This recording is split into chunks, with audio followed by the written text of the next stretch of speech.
Despite occasional downturns, the volume of English trade increased during the first half of the 16th century.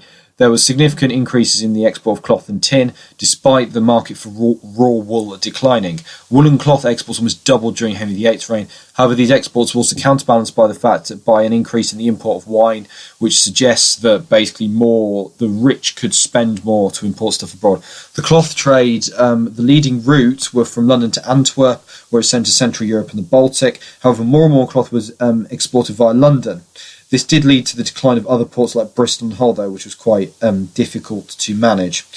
Through broadcloths continuing to be exported, the biggest change was that there was an increase in cheaper fabrics being exported as kersey. And kersey is a coarse wooden cloth which is lighter than traditional English broadcloth. Now, the profits of the cloth trade did not always find their way into English pockets. 70% of cloth exports were transmitted by English merchants. Most of the trade was in foreign hands before then, i.e.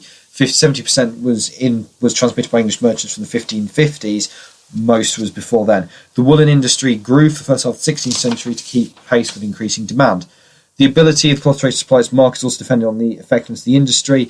There was largely a domestic industry, mainly small scale, mainly in the West Ridings of Yorkshire, East Anglia and parts of the West Country. However, because the work was not always secure, this could lead to poverty. However, there was a lot of money to be made by entrepreneurial clothiers who was able to acquire power and status by effectively organising and getting loads of cloth and exporting it. Mining was another one which had growth. Cornish timber remained a prize export following from the reign of Henry VII.